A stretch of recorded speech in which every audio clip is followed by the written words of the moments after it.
Dirty Arab. How you doing, mate? You all good? Yes. He doesn't just record. I recorded Dirty Arab without realising it. Do it, mate. Put it up there. That's the intro. Yay!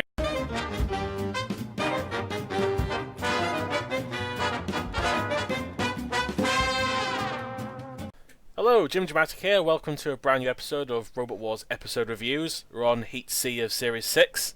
And this heat contains robots that bear varying quality. Drastically varying quality, in fact. Joining me today is Anderson9132. Hello. It's been a while since I've been on one of these, isn't it? Surprisingly so, actually, yeah. It's been a while, but there's one particular reason I wanted you on this podcast, and I think you know why. Yeah, because you hate me. That's what it is. Yeah, because I know you love Mighty Mouse that much, so I thought I had to put you on. Yeah, that's what it is. Yeah. And also joining me is Wilder Woodrow. Hello, Jevon. Hello. It's also been ages since I've been on, but that's not because of amount of episodes in between. No, that's partially my doing. Well, all my doing, in fact. Out of the last 5 episodes, I've been on 3 of them. Is that right? Yeah, because you won. I think so. Yeah, because you won the awards one. And I think you won the grand final. I was. Yeah. So. Yeah. Yeah. Yeah. Chronologically, if you were binge watching this for some reason, I don't know why you would be, but if you were, then yeah, you binge watching episodes out. He's back again. But I didn't call you. I didn't miss say your name this time, so you know. No, I shall thank you for that. And I'll never live that one down. Believe me. He is pretty forget. So. Well. So who are you? Oh. Oof. I mean, you fired first. You fired first. Devin, we're recording this on a Sunday, and I haven't seen the news yet. I'm really looking forward to seeing what you bring to the table. I've put it to one side this week. I've been busy. and a lot of stuff has happened as well. Yeah, I'm a little bit. I need to make a formal apology. James, you were going to be on the news this week for the last episode of the reviews, but yeah, no, I've cancelled this week's news, so sorry about that. It's fine. It's fine. Watch James's videos, he says from inside a James video. Yeah, well, what are you doing here if you're not here to watch my videos? Then what? You're just here to point and laugh at the fact my upload schedule is finally was shit, but now it's finally better again. I'm actually uploading relatively regularly, so. What it is they saw it was featuring Anderson 9132, and they were like, yes, I've got to watch that. Oh yeah, of course. Now to the heat itself, I don't know. This heat is it's okay, but a lot of the fights don't last very long, like at all. They last a long time, but they shouldn't have. Oh no. Yes, I low-key love this heat for several reasons. One is because it has some of my favourite robots in, and 2 is because it has some of my least favourite robots in that you just love to take the mick out of. Yeah, because Jevon loves Dr. Fist and he hates Chaos. I'm neither there nor not there. I don't know what I'm saying. I don't know either. Okay, just move on. I'm saying the heat itself is very lopsided. Like you got robots like Dantomkia and Chaos 2 and Crustacean. Even obviously, well, Idol was still good until it lasted 2 seconds. But then you got robots like Dr. Fist and Mighty Mouse, who aren't really aren't on the same level. I mean, I know I just put Dr. Fist on the same level as Mighty Mouse, which is very unfair to Mighty Mouse, but you know, it actually works. I must just say, I've not actually watched this episode all the way through, but I did watch the minute-long intro that tells you everything that happens in this heat, so I think I'm caught up. Yeah, pretty much. I mean, I've watched this heat 100 million times because I had it on those good old big black VHS tapes. I was wondering where that was going then. Shut up. And I also, I just watched it literally before coming on to this podcast just so I could keep myself caught up. I actually remember it being a lot better than it was. I remember, it was the first time I watched it in a couple of years. And I genuinely remember this being a really good heat and loving it. And I watched this and I was like, I mean, it's okay. It's not terrible, but it's nothing special either. I think any episode that you scrutinise over massively becomes lesser to what you remember it as. Also, we remember things more fondly when we're younger, I guess. Because I have really fond memories of this episode, and I've not watched it in a while, so maybe I'll be the same when I do get round to watching it. You were what, 5 months old when it came out originally? What year did it actually come out? It came out in 2002, I believe. Yep, 2002. So I would have been 4. Oof. I you was make me I feel old. was 8. when So this was came I. out. I was a 8-year-old lad, you know. I'd have been watching Robot Wars for at least 2 years by this point.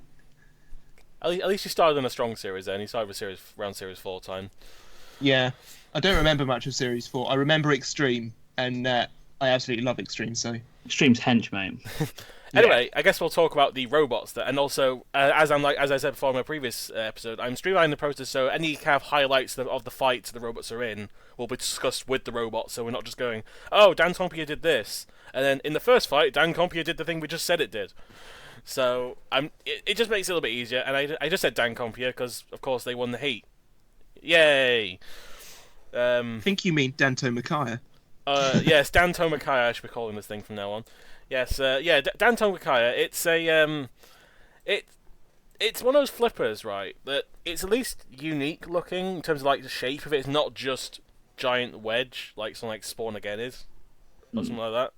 I mean, I don't love Dantomkia, but I like it enough. I guess I'm not a big opinion on Dantomkia, to be honest with you.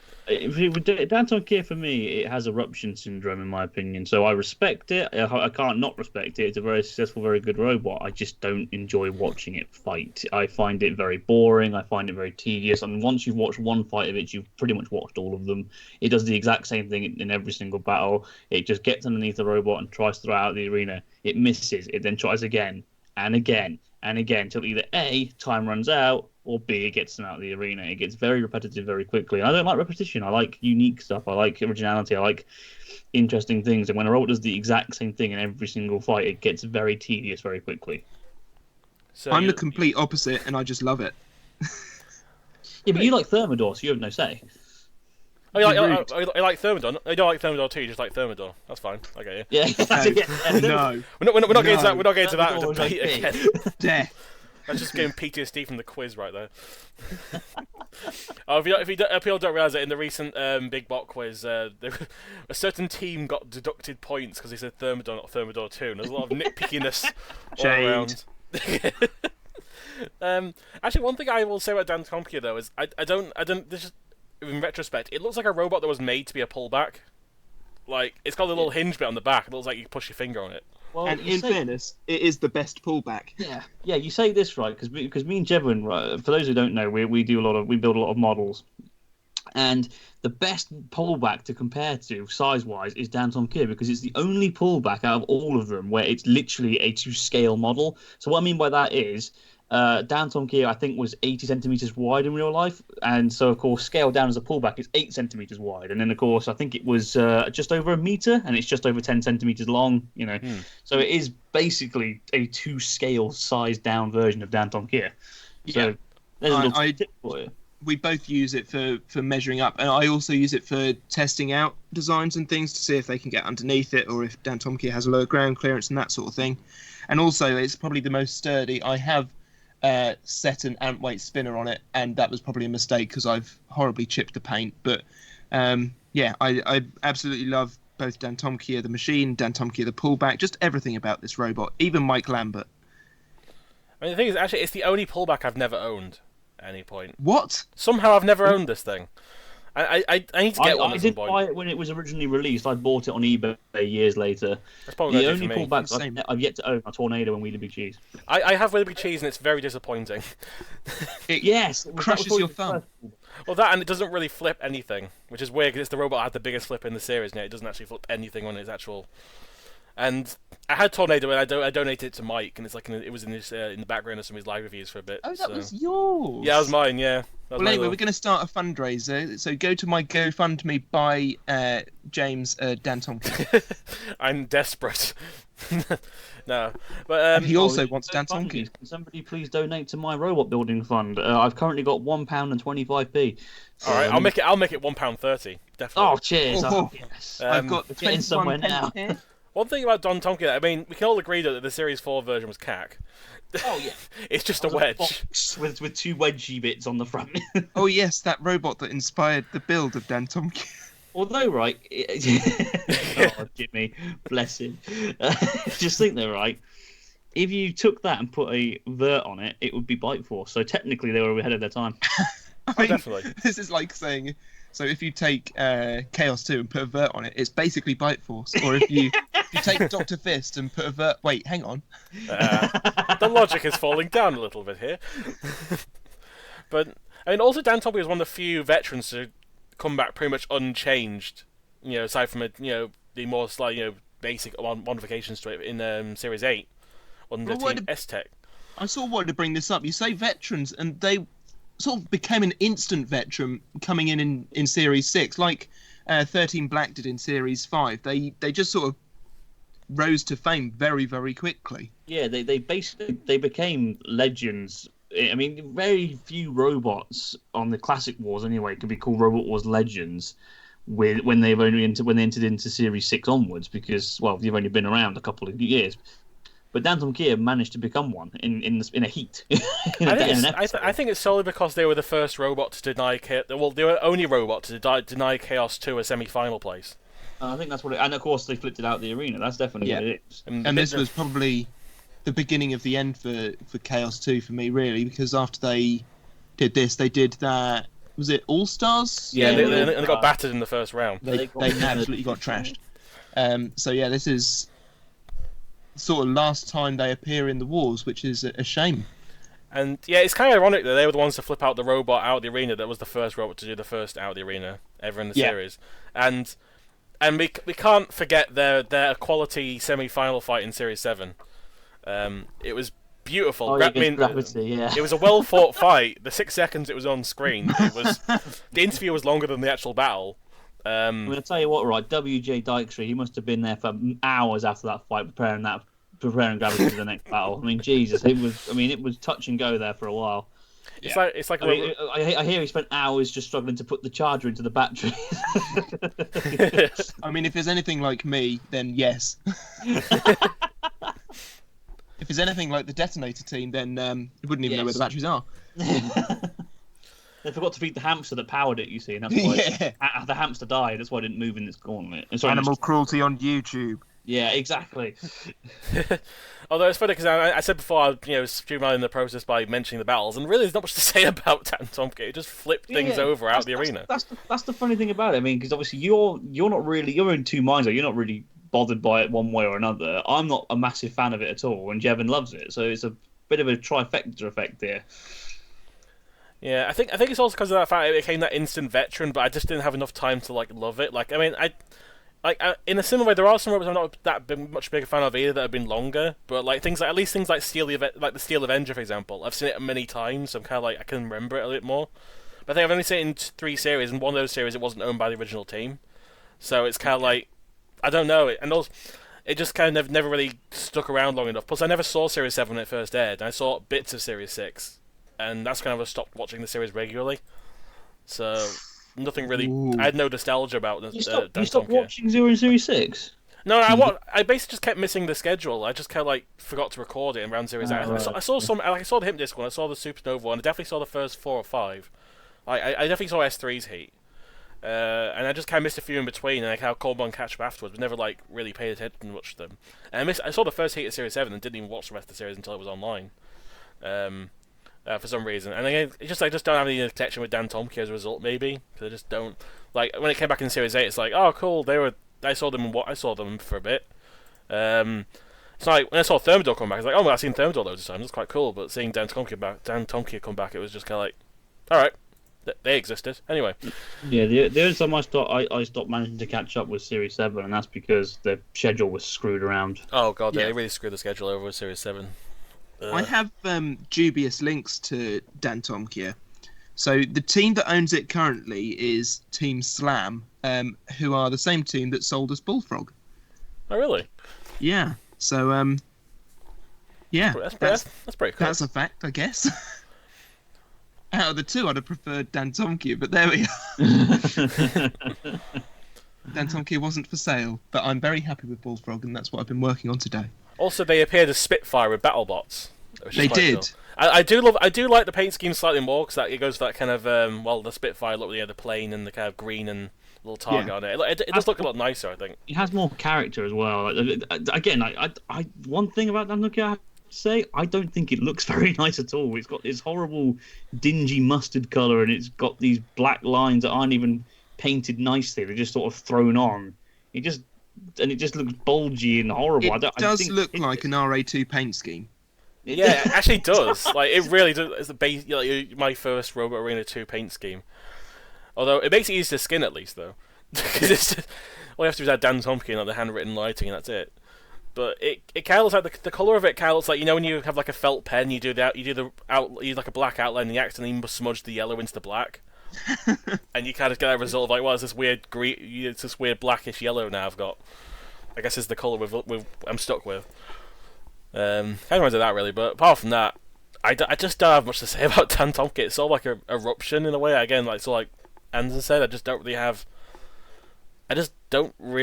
an opinion on it, because I just kind of, I have no nostalgia for this Dantomkia, and none of its fights.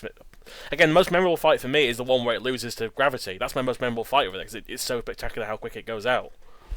Not because it was actually good itself, but it's a good flipper, I mean, it's an okay flipper. Yeah, it can do the business. It struggles to, as Anderson said, it fails to flip things out of the arena more often than not. That's true. I mean, at least it's just, again, it's not just a wedge, though. Opening melee in Series 7, it tried to flip Rick out the arena, I want to say at least 10 times, and it just could not get it out for some reason. I don't know why. I mean, they failed to get Mighty Mouse out a few times as well. Mighty Mouse is at least a difficult machine to get hold of. It's a wriggly little character, isn't it? Yeah, that is true. I guess we'll move on to the Heat finalist then, which, for once, is actually Chaos 2. Who?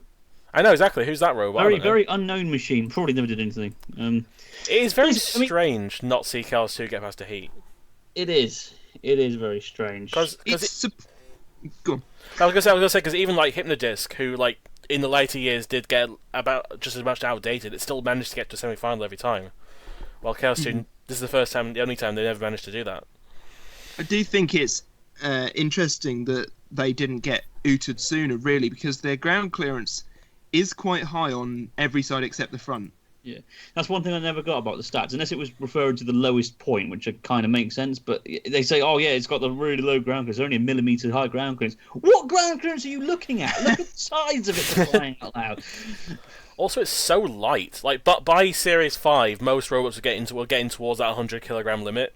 If maybe a few kilograms off either way, except if you're a walker. Chaos 2 is 84 kilos, which is basically slightly heavier than the Series 4 weight limit. Well, actually, it's just over the... I mean, it's 4 kilos heavier than the... They didn't change much, did they, going through the series? I mean, if it ain't broke, don't fix it, but... They added bigger rams to it, hence why it started flipping itself over. But the problem with that is, if you're going to add bigger rams to it, and you're going to start flipping yourself over... Maybe you should put some, and you've got a whole 16 kilos to play with. Maybe you should put something else on the front to stop it from throwing itself over. I mean, it's partially why they almost lost the Heat final against Smidsy, and also why they lost in Series 6. They flipped themselves over whilst flipping Dantomkia over. Yeah, because we'll get onto that fight a little bit later, but being honest, Chaos 2 was winning that fight until that point.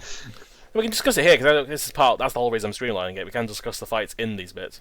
Fair enough. Well, basically, I mean, if you watch that fight again, Chaos 2 was lower at the front than Dantomkia, got underneath Dantomkia and threw it a good few feet. It would have, if that was closer to the side wall, they would have been out the arena. There's no question about it. And they pushed them back into the CPZ, I believe, and we're underneath them.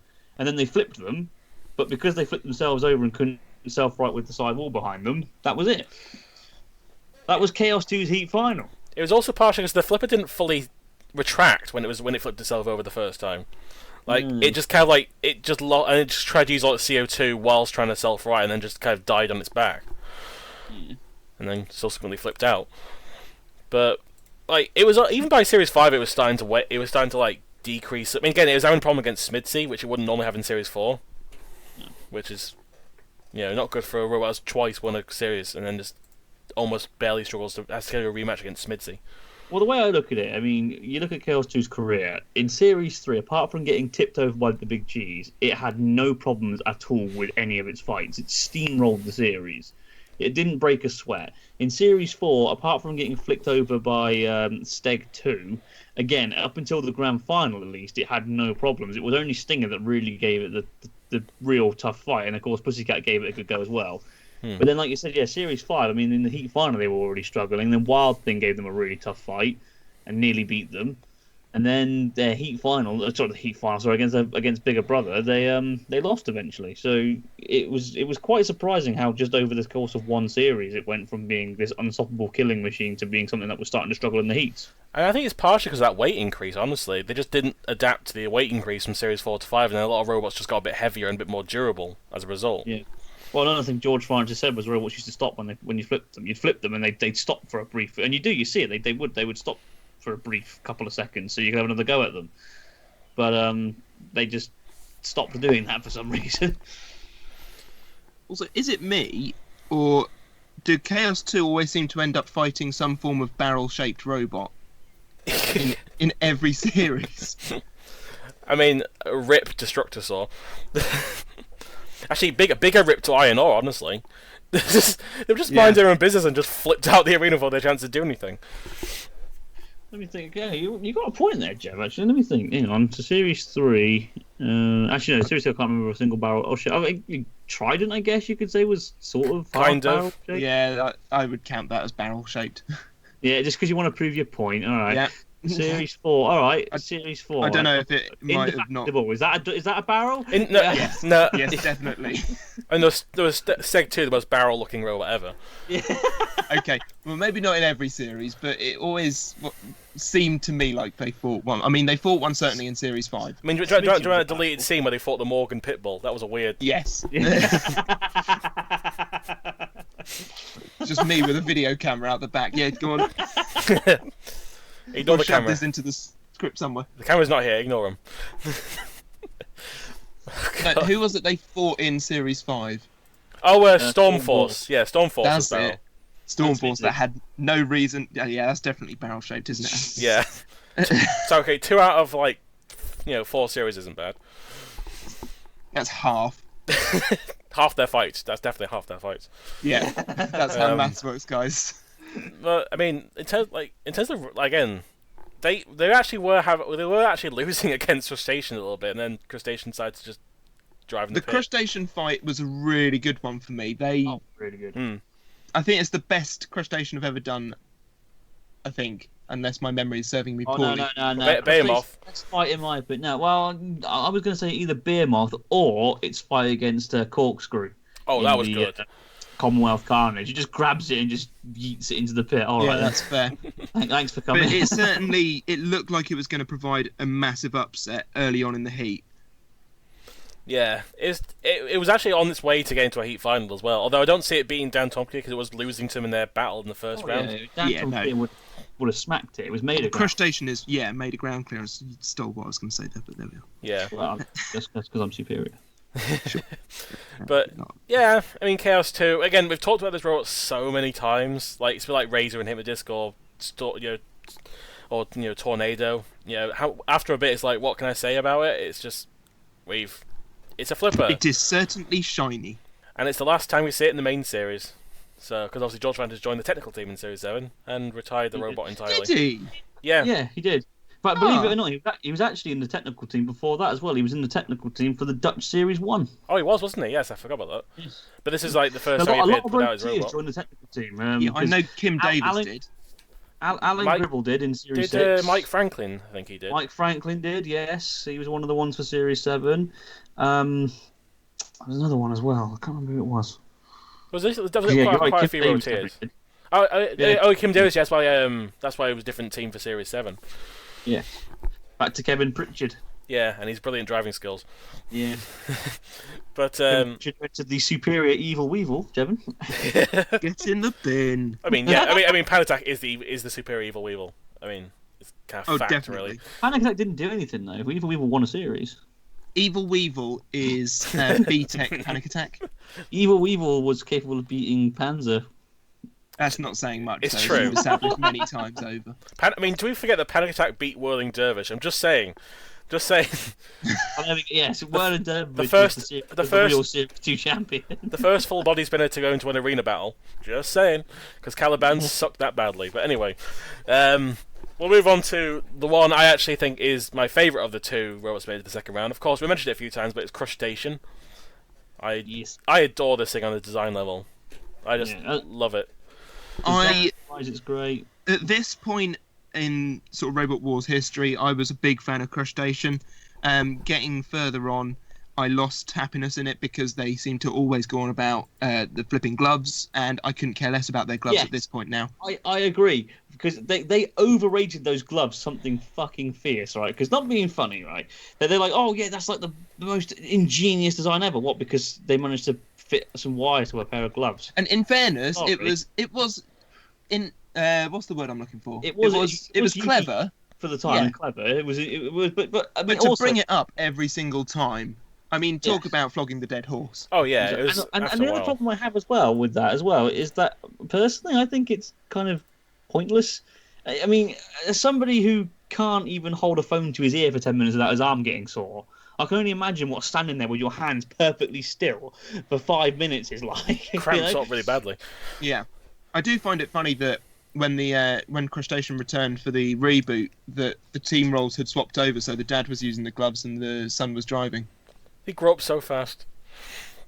A tear What, scrolls down. the weird thing about the reboot is seeing all the teams come back and like all the kids are now grown ups. You're like, the general. Oh, Yeah, General's big because you're so old. Except for Joe and Ellie Watts, who I'm guessing just don't exist anymore. No, that's it. Yeah.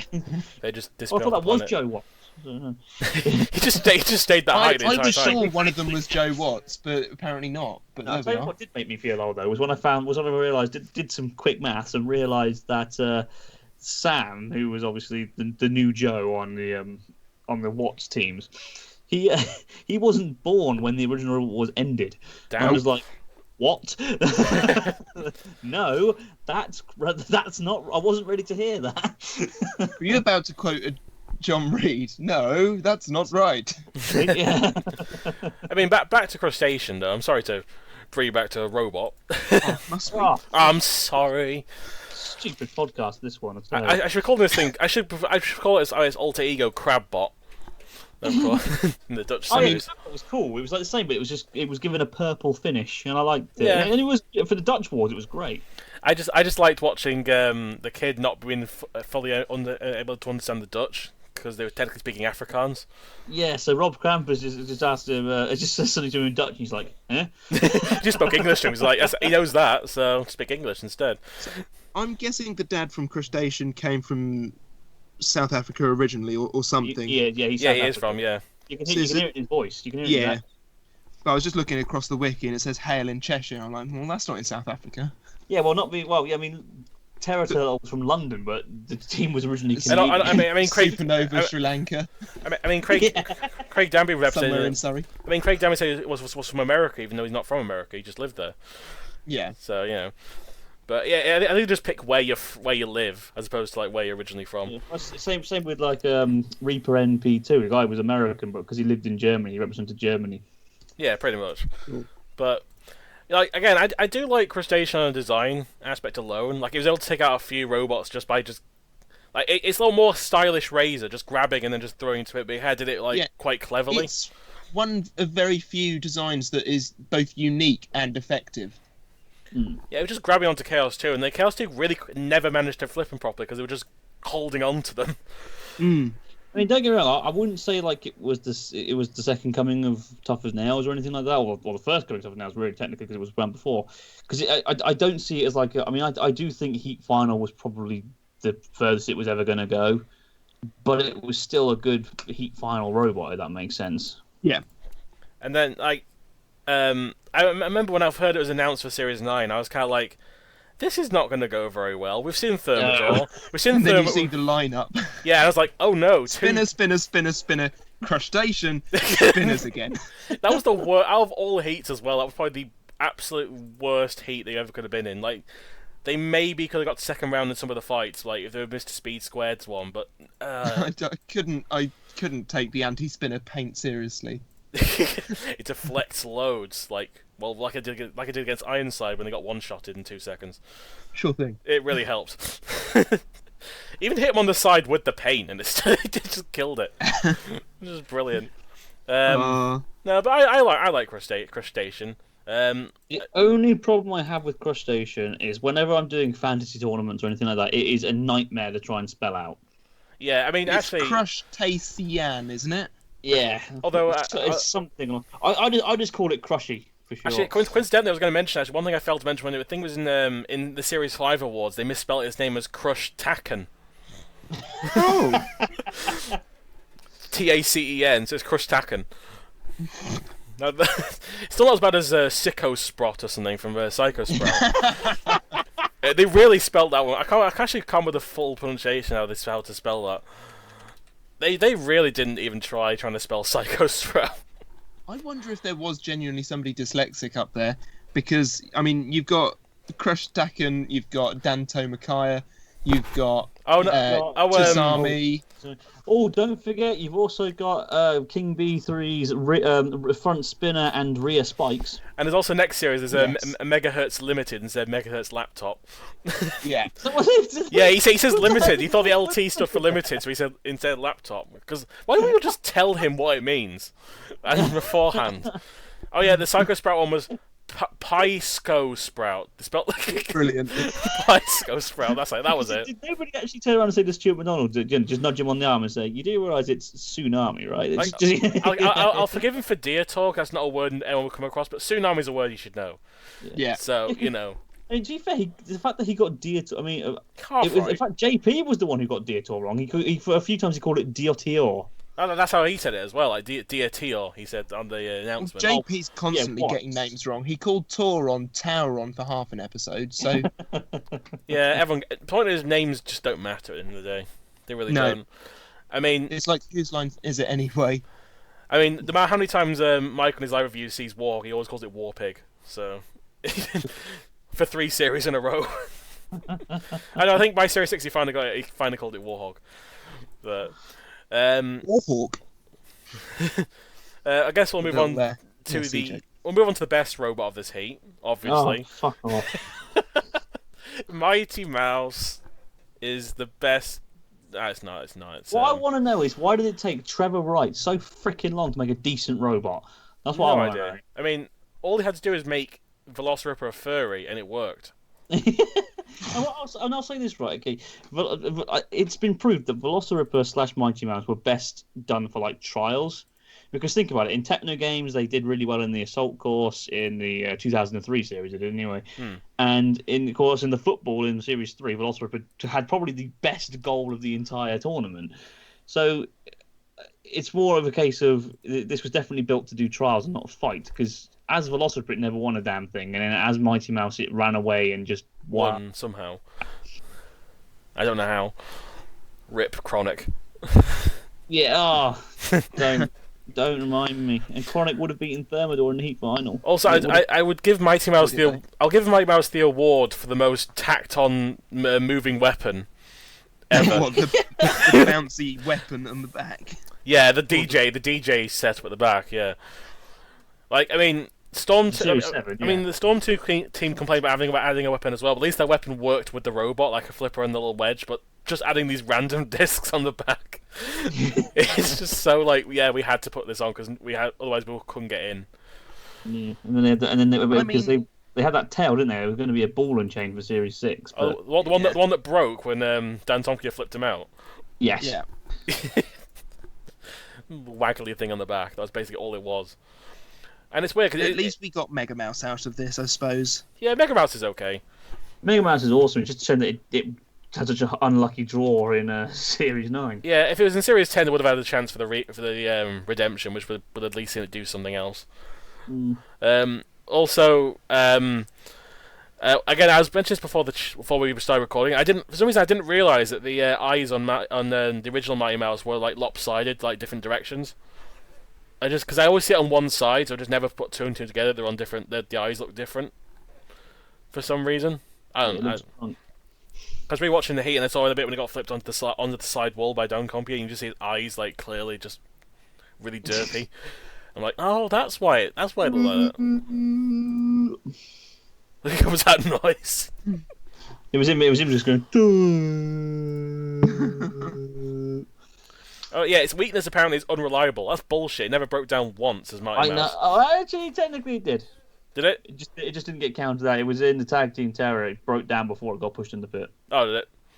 Yeah. That's, mind you, compared to Velociraptor, that's a pretty good streak of. That is a very good streak. Yes. I mean, Velociraptor never worked apart from its first appearance.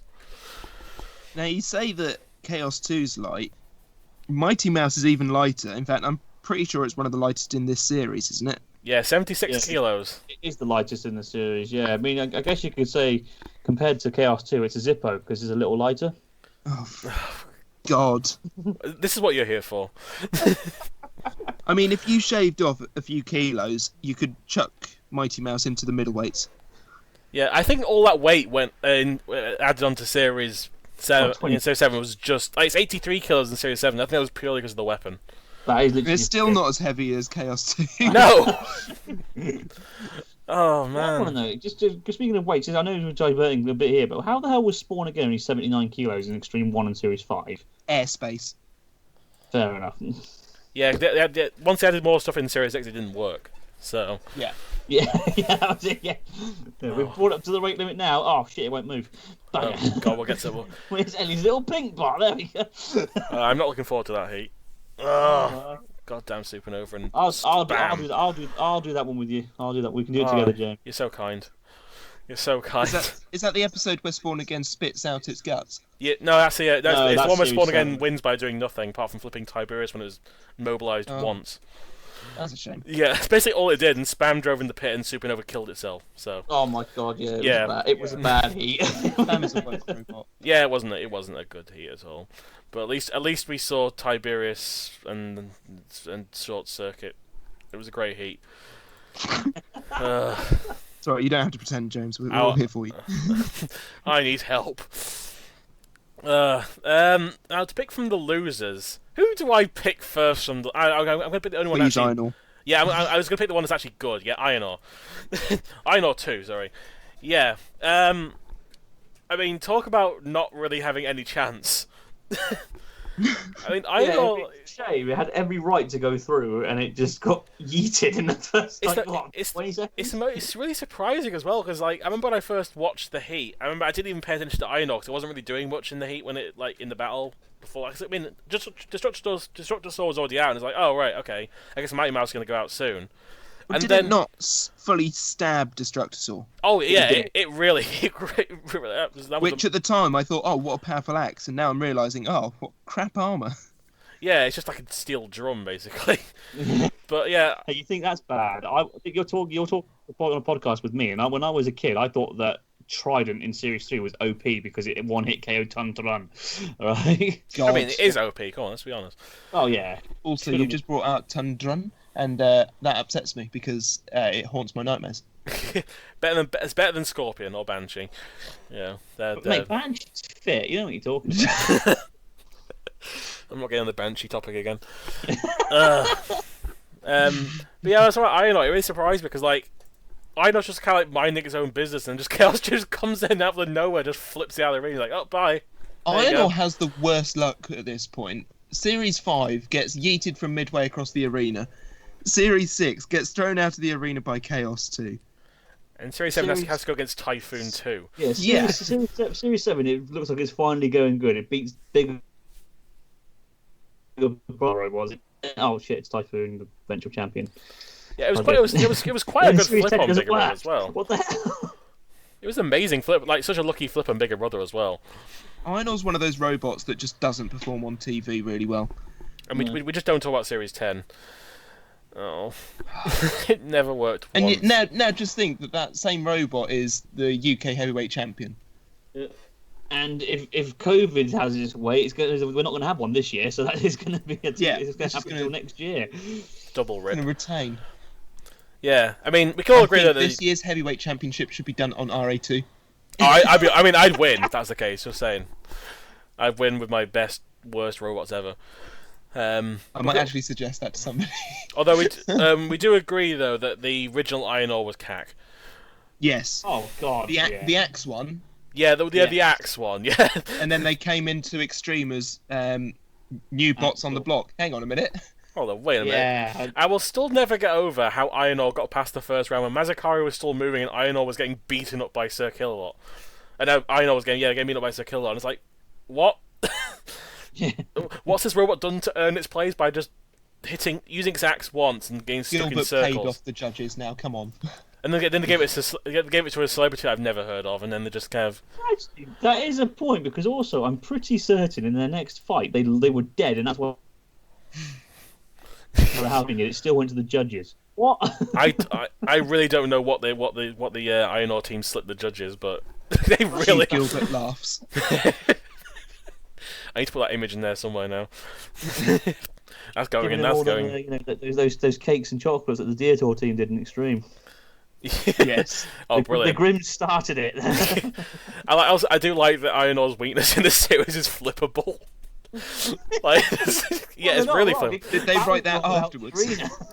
I mean, yeah, they landed on the wheels when they went out the arena, but you know, looking at their strengths and weaknesses, I'm pretty sure they were written after the fight because it says destructive weapons. It pierced the armor, I kind guess. of.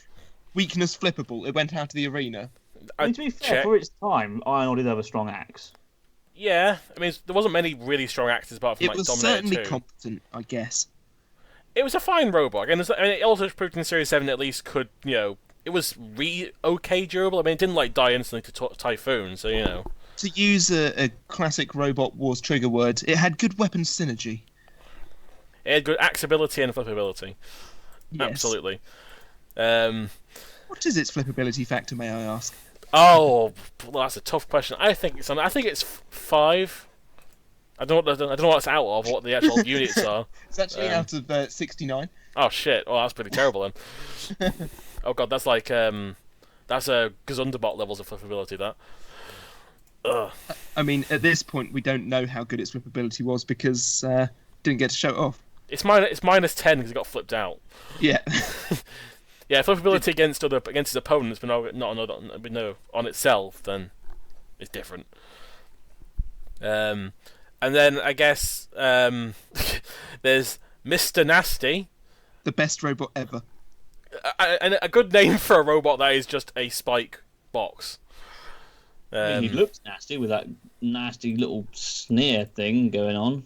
Now, I will say, actually, Mr. Nasty, it was called Old Talk in Techno Games. It was actually okay in Techno Games. Like, they did well in the sumo.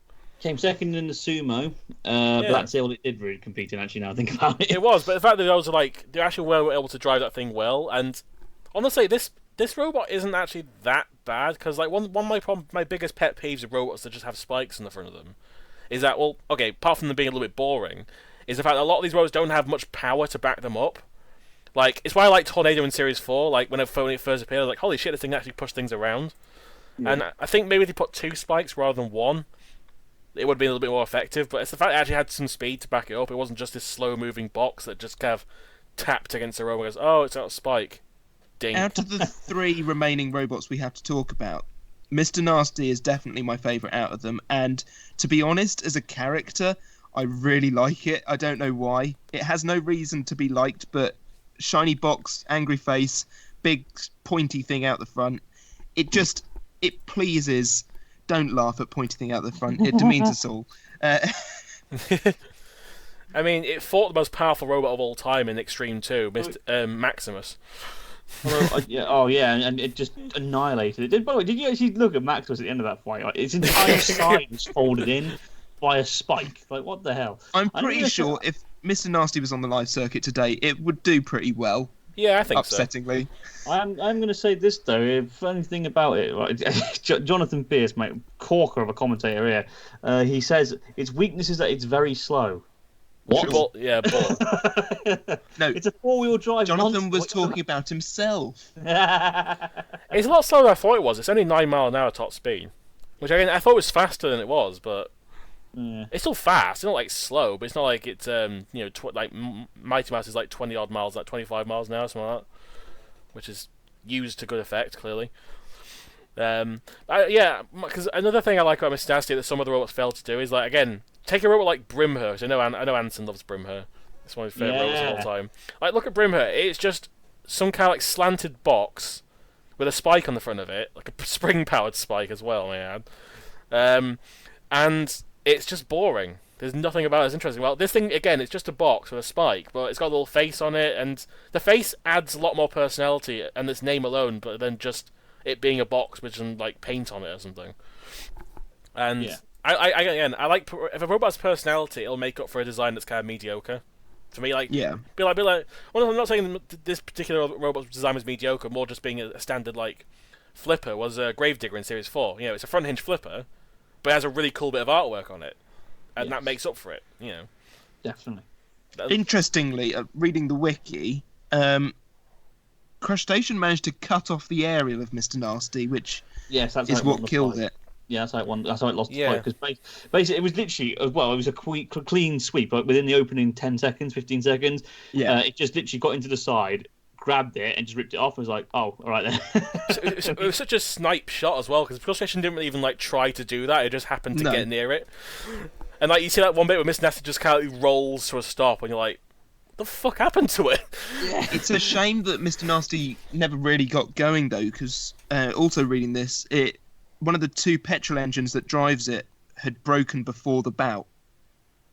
Oh wow, that's unfortunate. I didn't know it was petrol powered either. I would never guess that. I mean, there's a more superior petrol powered robot in this fight, but oh, shut up.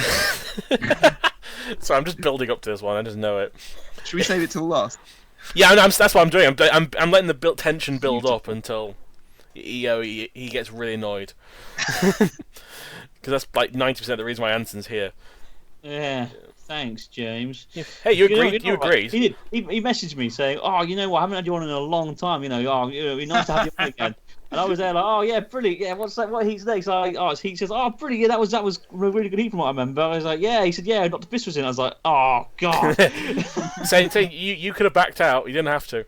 You're here now.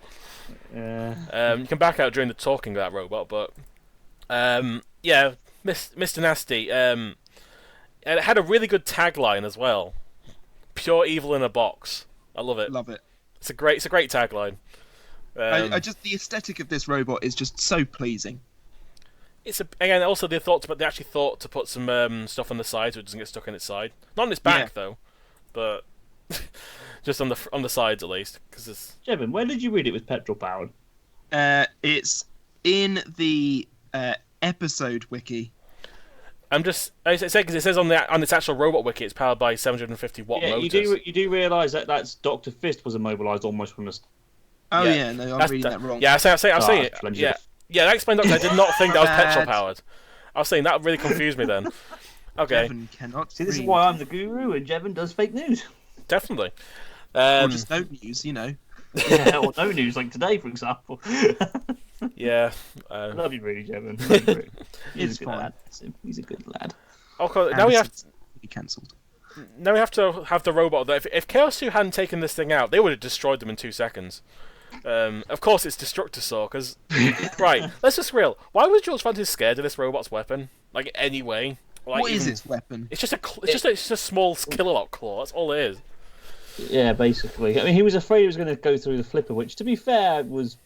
Thing is, George Francis is a very modest guy, and he also knows that pretty much anything can happen in the arena. So, I suppose it was kind of like it kind of reminded when, like, in the Extreme, when Kim Davis was worried about Shere Khan's drum, and he just flips it over. Yeah, he's like, "Oh, okay, this just wasn't that powerful then." I don't know. I do like the kind of look of Destructor Saw, like just being like just a barrel-shaped robot. It has like again, it's got a little like face on it. I kind of like it. I do kind of feel bad for them, like being a newcomer and like lasting 2 seconds in the arena. It does suck. Like it would have been nice to see a little bit more of them, definitely. And again, of all the robots in the round, I actually would have rather seen this go through them. The robot that shouldn't be named, or the two robots that shouldn't be named. Yes. I mean, at least it was quick, you know. I mean, from the 2 seconds when it got flipped on the arena, flip and then got put back into life, but by then it was already out. You know, they did that thing where like, yeah, you were back on our wheels. Let's just drive around again. Oh,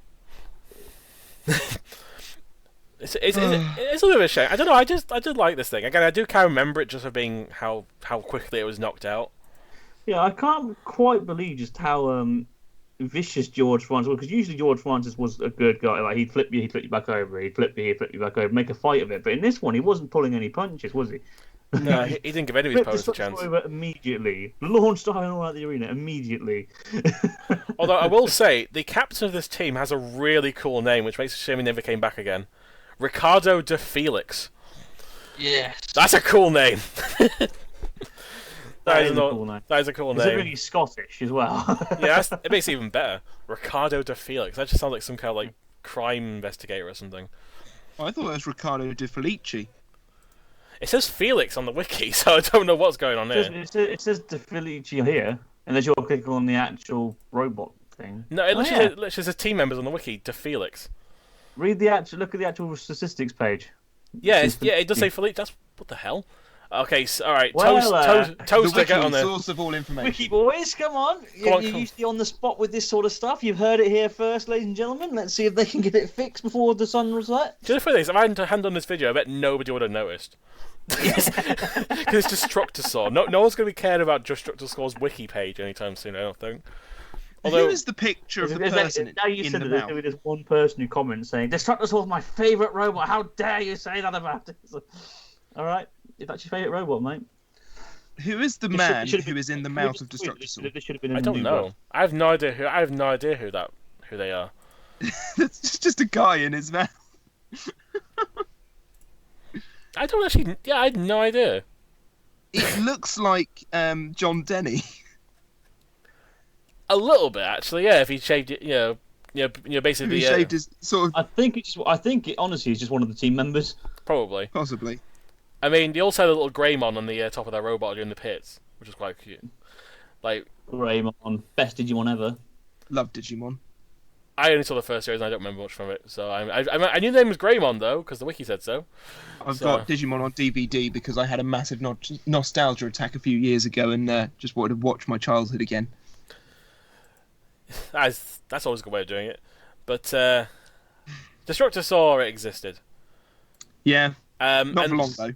No, exactly. And another robot didn't last very long. In fact, never lasted. Somehow got 2 appearances in this series. In the series, God, tell me why. This thing was all 2 more than it deserved. Of course, it is the almighty Dr. Fist. Okay, Anderson. Calm down. Anderson. I'm gonna unleash you. I'm gonna let you. Oh God! Because I know you had a recent video about this, which I linked in the previous episode about Dr. Fist you made, which was like, that was building that video, the wait for that video to come out. And I knew at some point Dr. Fist was gonna get a roasting from you. It didn't disappoint. I'm gonna. Okay, I agree. I'm the first to announce that building a robot is a tough thing to do. There's a reason I haven't done it yet. There's a reason why a lot of people struggle. Basically, building a robot is difficult. I get that. I 100% get that. Building a beetleweight is tough, let alone trying to build a featherweight or a middleweight or a heavyweight. But with that being said, I can say this with pretty much guaranteed certainty that I could make a better robot than Dr. Fist. Okay? Did they not at one point take a step back and think, what the fuck have we built here? Its weapon is a vertical spinning disc that is an inch from the fucking ground. Now, okay, I get it, right? Okay, Pussycat, their spinning disc span downwards, but they had a lot of area, a lot of gap around the spinner for it to hit things and cause damage. This anvil wouldn't fit in that freaking gap, let alone anything else. And it was bulky and the wheels were huge and exposed and it was an axle bolt stuck on its side somehow. And it was made with petrol engines, it didn't work and it was... I hate this thing. What did I do? I hate it. Right. I will say one thing I like about it, which is very rare. It was a unique decision to make the spinner go down. To basically make it so if it did actually spin at top speed for some reason, it would slam the robot downwards. It's not unique because Pussycat's default setting was for the spinner to spin downwards. Beast of Bodmin's spinner span downwards, so it's not even unique in that respect. I was I trying just- to be polite. I'm picturing the scene from Red Dwarf where Crichton's head explodes. Ketchup? You want ketchup on lobster? I mean, I will that's admit, one thing I do agree, which is always fascinating about this robot, is that in both its appearances, it got stuck on its side. When it has rounded wheels...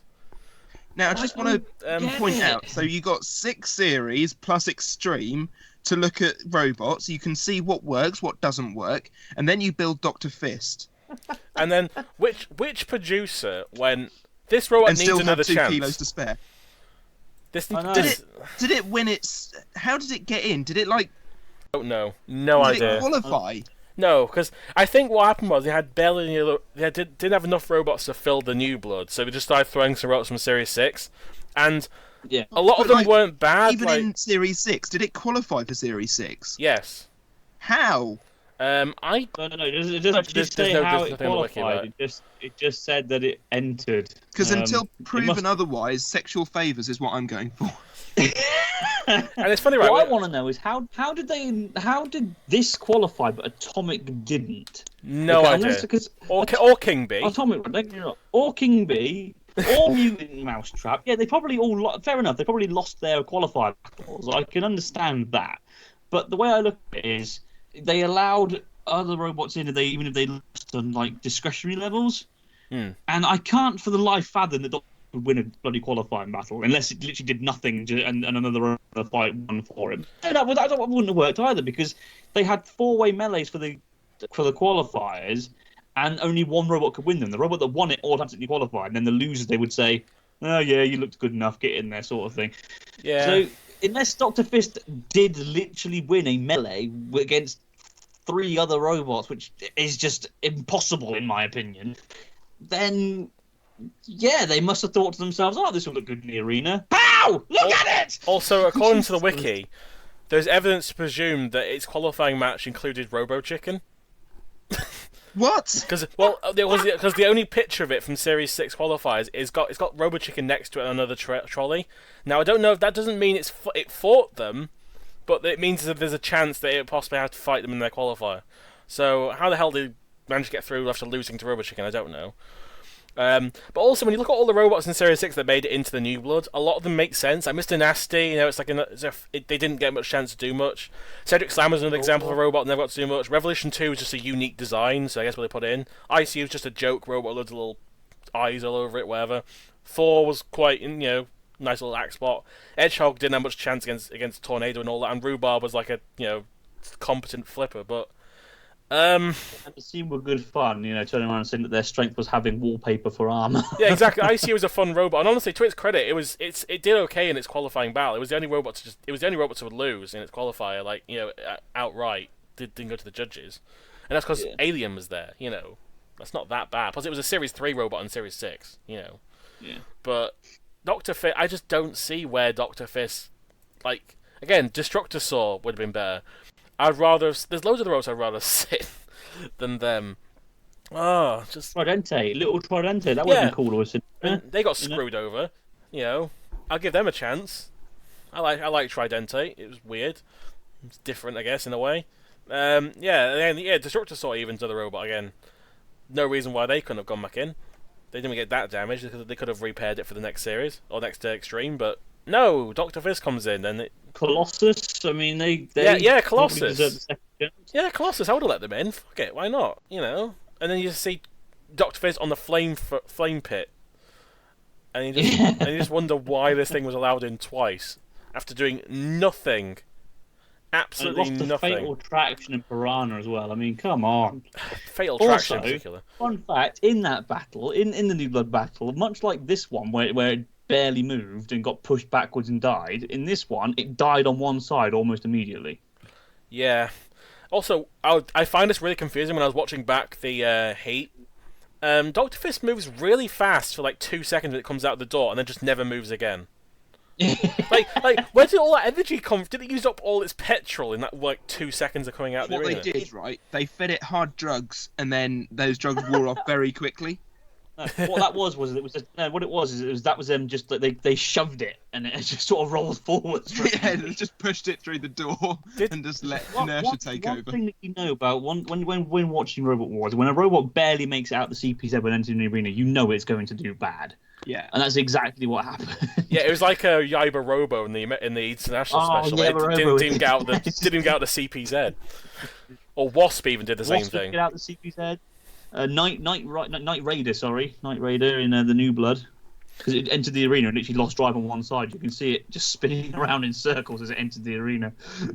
I mean, there's so many robots I rag on, like that either didn't last very long or just weren't very good. But a lot of these robots can be better than Dr. Fist. Like, I would say Binky's better than Dr. Fist. Angel of Death was better than Dr. Fist. Pièce de Resistance is better than Dr. Fist. It's just, if you're worse than Pièce de Resistance, which is considered like one of the, in no offensive terms, considered the standard for really jokey bad robots, like infamously bad robots. And Dr. Fist always never gets much recognition because it's so boring, because it didn't do anything, but also it's just so bad no one just remembers it like at all. And I wouldn't mind if it had like personality or if it was a joke entry, but this was a serious entry by the team. They genuinely thought they had a chance with this. It's not even attractive and they were like gutted that our petrol engines aren't working very well, so now we're probably not going to do as well as we could have done. I was like, no. You did exactly as well as you could have done.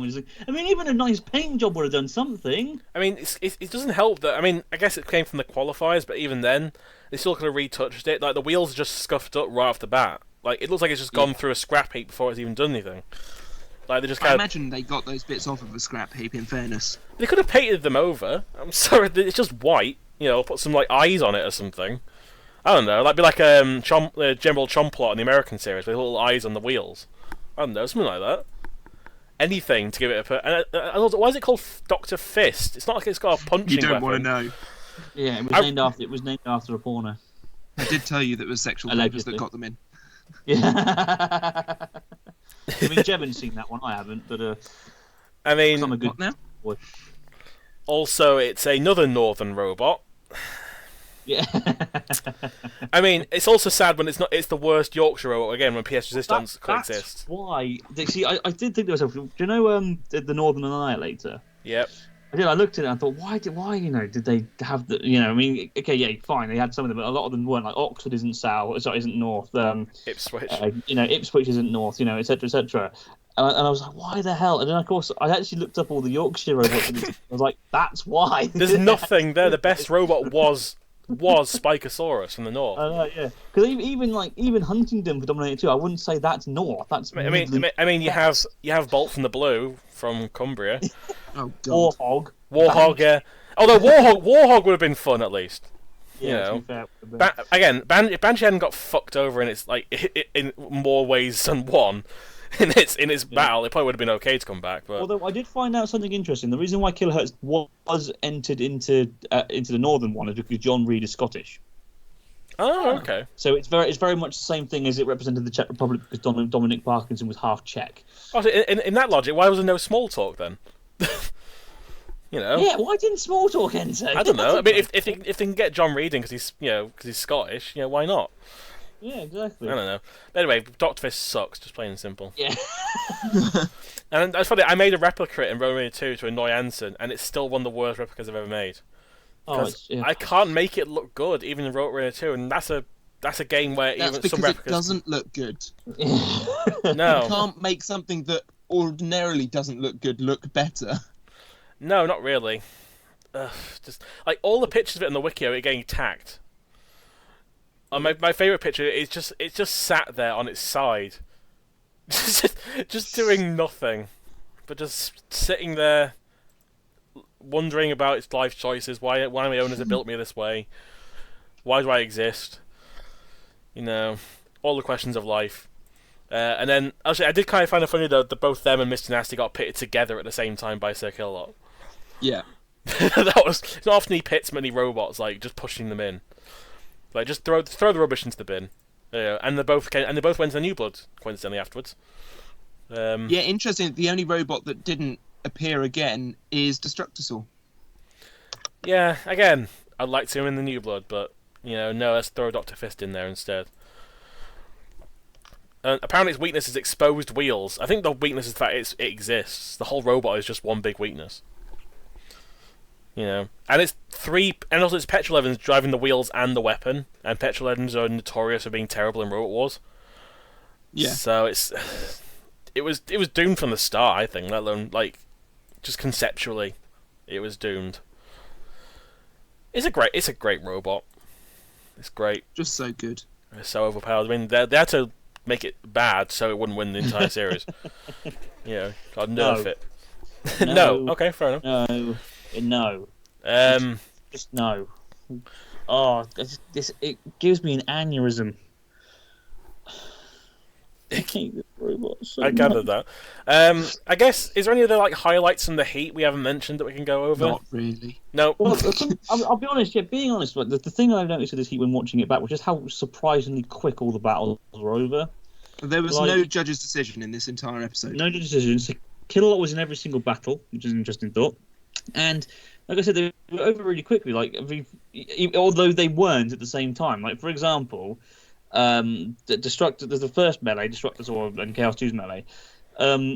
Iron Ore was flipped out and Destructor Saw was immobilized within the first 30 seconds of the fight. But then for some reason, it took Refbot a further minute plus to count Destructor Saw out. I'm like, I don't know. Why? He's incompetent in this series. Well over 30 seconds now. Why are you only just counting it out? And then again, in the second one, Dr. Fist and Mr. Nasty both dead in the opening 30 seconds, and it takes Refbot another 2 minutes nearly to count them both out. What? I swear Refbot is more incompetent than normal in Series 6. I swear. For some reason, it took forever to count robots out, and I do not know why. Also, I will say, this is one thing that really made me laugh when I was watching it, is the aftermath of the Chaos 2 and Crustacean fight after they drove into the pit. When Craig Charles asking Ian what happened, he says, exactly what you saw, I went backwards instead of forwards. He said, but you opened the pit yourself. He said, well, I did, because George said how much he hated the pit, because he'd driven into it himself, and now it's my turn. Yeah. I think, to be honest, because I think Crustacean was upside down when it drove into the pit, and I think he just got a bit confused and forgot to... It's quite hard to tell which is front and... I don't think it's the case, because Crustacean's got 2 sets of wheels, 2 on top, 2 on bottom. Yeah. There's still a front and... Maybe there's still a forward and backwards, perhaps, I don't know. Maybe, I don't know. But either way, I mean, speaking of that was fight of the episode. Yeah, it was the only one that would have gone to the judges if it had not ended that way. Yes, and I think Crustacean would have won. Oh, definitely. They were dominating most. Yeah. I mean, Chaos 2 wasn't able to flip them at all at any point. Yeah, it flipped them once. I mean, while they managed to grab a hold of Chaos 2, control Chaos 2, stop Chaos 2 from flipping them, and get them on their side. Yeah, and twice grabbed them to when they grabbed them, Chaos 2 kind of flipped the whole all of them together, and neither one went over. As a result, it was quite impressive again. Considering that Chaos 2 is not a very easy robot to grab for them, because they're in about the same width as the robot itself. Yeah, the claw gap. I mean, it's pretty impressive, really. But then they drove into the pit. So yes. End of. As you do. So I guess that's, unless there's anything else to add, I guess that's the end of the review for Heat C. I'll ask Jeremy first. Out of 10, what would you give this particular Heat? Well, as I said at the top, I haven't watched it properly in ages. There are robots in it that are really good, robots in it that are really not, but I love them anyway. So I would say probably a 7 or an 8 for me, because I think the good outweighs the bad, and the fact that we've been able to have such a fun conversation about things like Dr. Fist prove how enjoyable it could be. Fair enough. Anderson, what would you give out of 10? I'm not sure, to be honest. Like I said, I used to love this Heat. Looking back on it, it's not as great as I remember it being, but it's still an enjoyable Heat. I didn't think to myself, I want to hit my head against the wall while watching this one. So it's got a 1-up over several Heats of this series already. I'd give it a 6.5. I'd say 6.5 out of 10. I would give it a 7, purely because there was no real bad points in the Heat. All the fights were at least enjoyable to some degree. Except maybe Dantomkia's opening match was a bit too quick. Nothing really happened in that Heat for the most part. But apart from that, I actually quite enjoyed a lot of the fights, and I'd probably give it a 7. It was above average, but not exciting enough to give it higher grade. I think that was. again, there were some robots that were cracking it, but there was like the good robots are actually quite decent. Like the three main ones being Crustacean, Chaos 2, and Dantomkia actually made up for it at least. I suppose at the very least the CAC robots went out quickly, apart from Iron Ore 2, which could have replaced Mighty Mouse, but never mind, eh? It happens. Yeah. So I guess we'll move on to just a preview for Heat D, which of course, I honestly is like the last heat that I can remember loads from. Like I start getting hit and miss, like in some of the middle heats, but I'm pretty confident this one because this is the winner, of course, was S3 on this one. Coming back again. Not sure why they didn't come back in Series 7, honestly. They didn't. No, I don't know why. Oh no, they just didn't want to come back. They basically they thought about it, but and they're correct in saying it. The time invested in making a robot that's actually going to do well just outweighs everything else, and they missed like family holidays and stuff like that and events. So they were just like, yeah, we don't want to do this anymore. We want to spend time with family. That's perfectly reasonable, honestly. Yeah, can't fault them. I mean, this is another robot. This is why Beetlewaits are so popular now, because they're easy to maintain and they're easy to, or easier to build, I should say. You know. Yeah, I mean, it's one of those robots, a bit like Dantomkia became like a instant like veteran after one series. Because it kind of came out of nowhere. Like they made Sting and Sing 2, and neither one really had any success. And then like they just come up with this robot that's completely different. You'd never guess it's the same team unless you just knew. Or they mentioned it, you're like, holy shit. The thing is, it's because it's same as Dantomkia and technically 13 Book in a way as well, is that it retired a legend. I mean, they retired Blunderbird. Yeah, they went out when they were good. Yeah, if it shagged, you know, General Carnage in its first fight, then no one would have really paid too much of as much of attention to it. But because it was such a memorable robot that it absolutely dominated, that's why it's probably what is remembered. And that's why Dantomkia is remembered, because it flipped Chaos 2 out the arena. That's why 13 Black's remembered, because it's the robot that basically retired Chaos 2 in the All-Stars. Yeah. Yeah. I do like S3. I mean, it'd be a pain to try making Robot Arena 2, just because of how awkward it is. But I think it'd be a pain to make in any way, shape, or form. It's just long. It's a long boy. It's a wide boy. It is, but not the actual wide boy. No, they're not the actual wide boy. Then there's Shredder, which gets the award for God, this thing won't die award. The amount of times this thing got hit by S3, and the only reason they went out is because they got stuck on some metal when they flipped over. Yes. It was still functioning. It just couldn't move. I mean, it's weird, because again, Series 5 Shredder they drove in a pit after, you know, actually doing all right against Mousetrap. And then in Series 7, their robot just didn't have any traction for some reason. Like it barely moved throughout the entire fight. It just getting pushed by everything. But this is like the series where, like, you know, they actually, again, is it effective? Not really the most effective robot, but it's determined. It's determined, yeah, and at least durable, which I'll give it some credit for. And going against a robot like S3 and not like being all like complete, like the whole chassis was just curved and bent by the end of that fight. And it still managed to, like, it was still technically functioning. It just couldn't move because it was like just high centered. I will say though, it did lead to one of my favourite moments of the episode. It was when its spinner got knocked off, and he said, "It looks like a tape recorder." They said, "If I want to record anything, let them know." Okay, Shredder's weapon is USELESS, useless. I mean, you can't argue it pretty much was, but yeah, I mean, that's probably the quickest that weapons got taken out in like one go. I do want to say that their driver is one of the nicest team members ever on the show. He's so funny. He's brilliant. I don't know what it is. He was just always really, really funny on the show. Yeah, he's like a nice guy. I mean, they feel like a great team. Also, they were Manic Mutant in Series 3. They were. Which lasted a whole 2 seconds. Woo! It existed. That's kind of what it did. Can you really say it existed if it lasted only that long? I mean, yes. Kind of. Nah. If I don't remember it, it's forgettable. Fair enough. Then there's, of course, there's... Jeremy, you know half the things. What? You don't remember half the things you're supposed to. Fair. I'm joking. And then there's Chromalot, who actually, I'm surprised, actually managed to get some good flips in its heat. Yeah, I mean, Series 6 of Chrome was amazing. It's not often that Circle actually was a good fights robot. back. Most of the time it just kind of dies or gets like beaten really easily, but it was the first time I've ever seen it actually fight back properly. Yeah, the fact that it actually KO'd a robot, I mean, damn. That's quite good. Yeah, well, technically, they were the ones who KO'd they KO'd Scorpion in Series 4, actually, before we had to flip it over. It was already dead on one side. Yeah, that was Scorpion, though. True. Okay, Series yeah, 4 yeah. Scorpion. Yeah, alright, fair enough. There's there's difference between actively KO and then KOing her and just kind of bumping into it and going, oh, I guess we KO'd it, I suppose. I guess. It's like, Saw Point and Oblivion 2. It's like, yeah, it was technically a KO, but was it intentional? Were you really trying? Or were you just trying to drive around the arena? And I don't know if it was this series or last series he started doing this, but Sir Crumlot's weakness is listed as Jonathan Pierce. Yes. I think it was in Extreme 2 it first came up.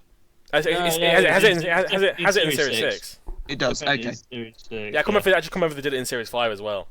But yeah, because obviously Steve Merrill had like a jokey rivalry with Jonathan Pierce, like him insulting his wardrobe and stuff. Yeah. Also, I love this. Was this the series where he brought all like the clothing rack, just loads he brought of the jackets with him. He brought like even sort of make Derek Trotter blush, that kind of stuff. Tell you what, right? You guys at home have no idea how stressful it is working on a robot. Philippa, what jacket should I wear? That was more important, obviously. Oh, bless it! It's just such a shame he's gone. It really is. Bless his heart. It really is a shame. He was one of my favourite characters of the whole show. Definitely. Yeah, but also I do like, you can tell it's from the early thousands because the Sir Crumlot sign is written in a font from like Word. Yeah. It's like you'd like using primary school. It's word art, isn't it? It's word Yeah, art. it's just Word, and a little star, just like we made this. It looks so cool. We made this on Word. We've been putting our robot on everything. It's amazing. Oh man. Then of course there's the Alien, which is the only series where they didn't break down off entirely or get stuck on their back or something. They actually lasted all their fights. Yeah. Which was nice. I like the Alien. No, I like the Alien. Yeah, I mean, it was just unlucky. It really did have rotten luck in the show. yeah, for the time it had quite an effective weapon. Also quite a unique looking robot for being just a bar spinner as well. Like they really kind of made it look a bit more different, which I quite appreciate. It was Tauron before Tauron, which is ironic because obviously Sarah's now with Tom Brewster, isn't she? So yeah, pretty much. Yeah, it was basically Series 6 Tauron. You know? It is the predecessor, most definitely. The only difference is obviously this one spinners on the back. Meanwhile, I was also going to say it doesn't have the hum either. The death no, hum. it doesn't have the death hum. No, but not many numbers did back then. Hypnodisc did, didn't it? Hypnodisc. It was more like a whir than a hum. Yeah. I don't know, maybe like Supernova had one as well when it was flying itself across the arena, but Typhoon did. Typhoon 2 did, to be fair. Typhoon did, yeah. Yeah, it was it was a rarity back then, and now it's like every spinner makes a death hum pretty much. Yes. Nothing will beat Pulsars though, Pulsar or Magnetars. Either one. Death hum was glorious. That thing is loud. It is. Then there's I think probably one of the most unluckiest first round losers is GBH2. Yes, I can understand why it lost, but it is a shame. Yeah, for years I always think they were gypped, but then watching the actual fight again, over the years, I'm kind of like, yeah, I can see why they lost. They took more damage and they were flipped more than they actually flipped other robots. But it's such a big shame because again, they were if they weren't in another heat or battle, they would have easily made it to the second round or maybe a heat final potentially if they got lucky. And one thing I love about the team is that every time they enter, they always enter something different. Yeah, it's true. They never actually ever entered the same robot twice. Even if it was called GBH2, this looks nothing like GBH from Series 2 at all. And as a motorsport fan, I have a soft spot for for robots that look like race cars. Yeah. Hammerhead from Series 3 is the true winner of Series 3 in my opinion, even if it did lose in round 1.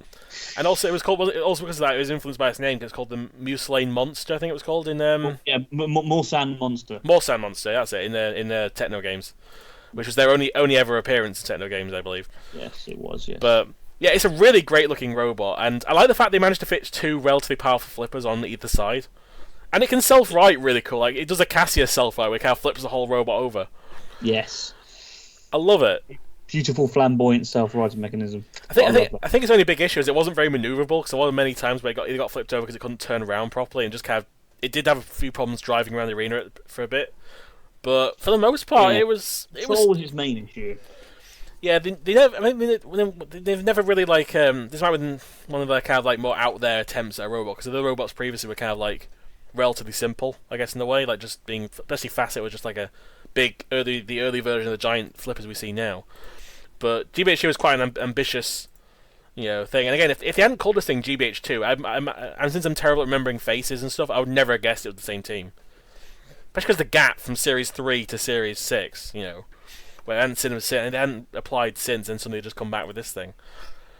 But at least they made a new design that was actually really effective. I'll give them that. They didn't just enter like Napalm and then Series 4 Napalm, but shitter.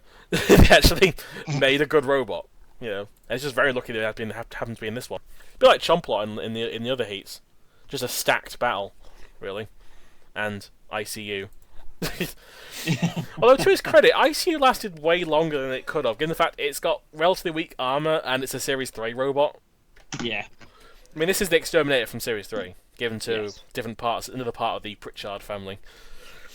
I like ICU. I think the gimmick's really cool. And to be fair, I mean, it didn't like go on. It didn't go. It didn't just lay down. It did get stuck in there. They went straight for it. It wasn't like they backed out or anything. I know all 4 robots in that opening battle were really good at getting into the fight. It was just at the end of just getting lucky by getting flipped over, and then couldn't really in the wrong position.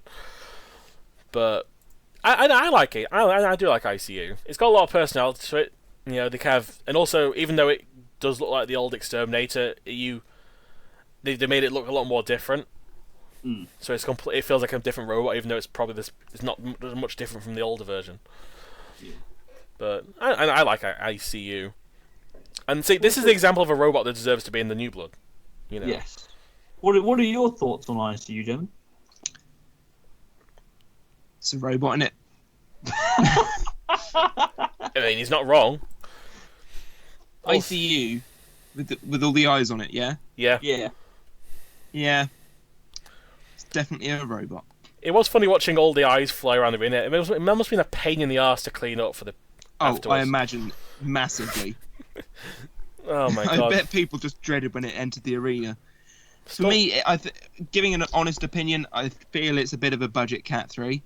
I don't know. I never really rated it that well.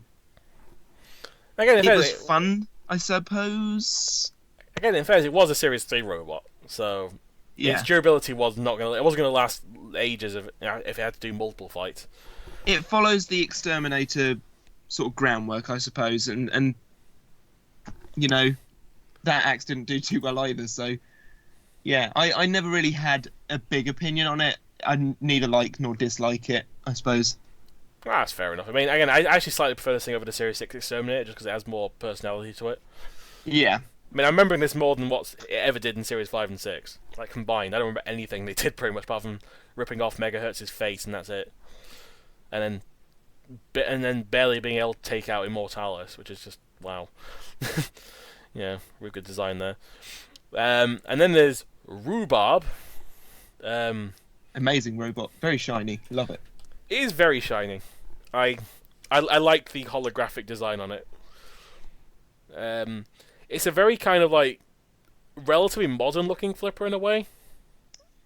Yeah, I think it sort of resembles Ripper in a way for me. It's sort of got the same air to it, so long as I'm remembering it how I think I'm remembering it.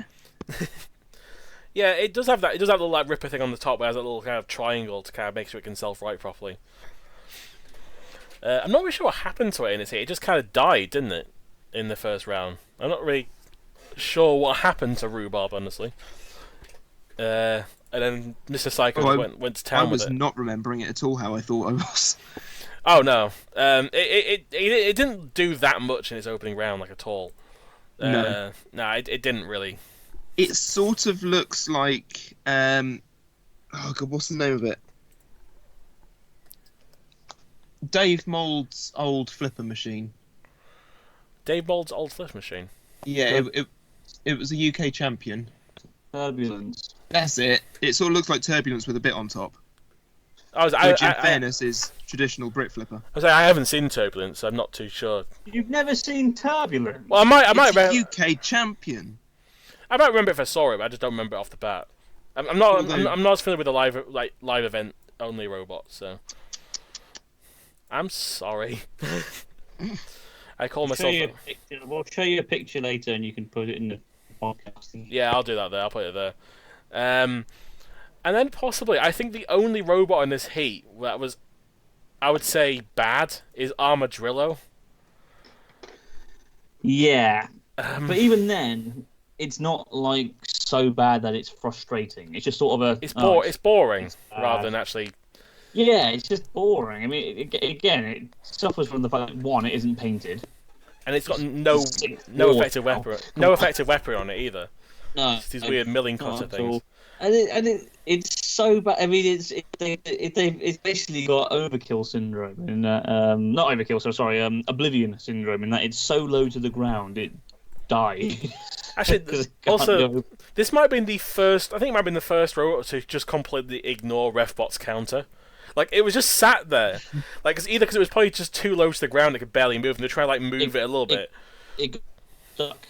Yeah, it got stuck on the spinner, I think, didn't it? And then Refbot comes into count something, and then Refbot nudged it while counting it out, and it just started moving again. Still not as funny. Was it Alien Destruct? Or was it Alien? One is like Alien in the like Beetle weight, what it was, like a lightweight one, where it was just kind of sat there, and then it just kind of Refbot's counting out, and it just drives away again, like Featherweight, isn't it? Might have been. Oh yeah. I can't remember, Alien Invader and Destructor. It was something like that. It was just this box with a spinner on it, and it was just sat there dead. And then for some reason, as it got to like 8 or 9, it just moved away. And Refbot's kind of sat there like, "Are they out then? Or what do I do? I'm not prepared for this." And again, Refbot when he tried to count Armadillo, just kind of sat there like questioning his life choices. Just like, what do I do? This is my only job that I'm actually good at. And it was even at one time when the countdown went to like 90. I don't know what I'm doing. I have no idea what I'm doing. I'm just useless. And yeah, Armadillo existed, pretty much. And it was such a non-entity in its fight as well. Like I don't think it interacted with any of the robots at any point. It just drove around the arena, got stuck in a CPZ, got stuck on the raw floor spin, and did nothing. Yeah. It was so low that even Mr. Psycho could barely hit it. Yeah. Oh my god! It's only 20 centimeters high. That's smaller than the like standard rulers you get. That's like Griffin levels of low there. But yeah, Armadillo exists. It's probably the weakest link in this heat. But again, it's not the worst thing ever. It just kind of suffers from being kind of not memorable. But that's basically it. Like if it was faster, it might be just air. But because it's so slow as well, it's just so boring.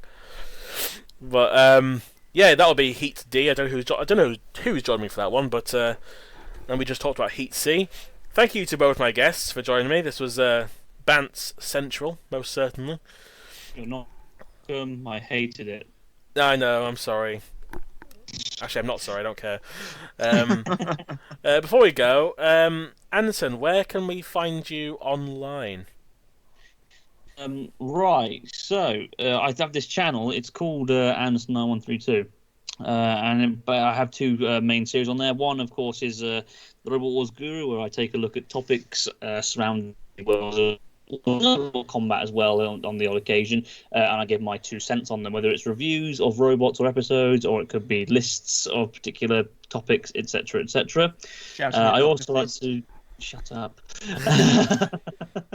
And I have another series as well, which is a family robot series called RWA Rebirth, which is basically a 26-year-old playing with toys because he hasn't grown up yet. So if either of those sound interesting, please check out my channel. Of course, you're also the co-host on the RoboCast whenever it's on as well.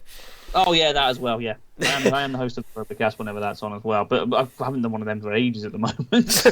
With BattleBots not being on still, you haven't waited a while for one. COVID kind of ruining us at the moment. Yeah. But we'll be back with bad jokes and Steve not turning up and Sam getting incredibly frustrated. Sounds good. And where we can find you online, Jevon, for your social media? Well, I have a YouTube channel also called Anderson9132. Weirdly, no, it's no. My channel is World of Woodrow, where I do the news. Sometimes, just not today. I also push toys around a robot arena and hope to never grow up. What else do? I do a podcast with Anderson on that as well, actually, called Judge's Decision. And over half term, the last episode of the series is coming out finally, only 7 months after we started. It's only 7 episodes long as well, so yeah. It's bingeable then. You think you've got problems, James, with your upload schedule? This thing has taken ages. It's been horrendous. It's been dreadful. I'm sure it'll be worth the wait. You know.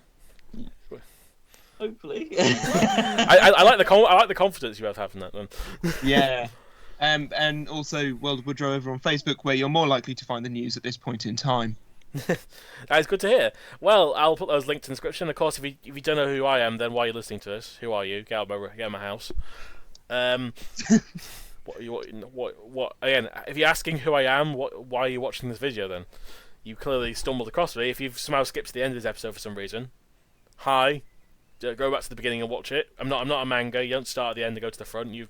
I'm the other way around. Not a manga. You start at the beginning. Oddly enough, with videos. Yeah, if you're new here, hi. How you doing? Subscribe.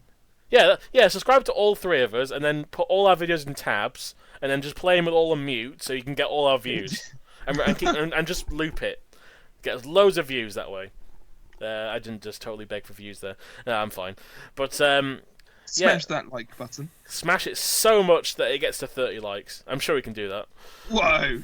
I know that's good for me. 30 likes. You know, really hitting those YouTube bucks when if I ever get I don't think monetized. mine's much higher, in fairness. How are you doing, Anderson, for likes then? Ooh. I don't know. Fair enough.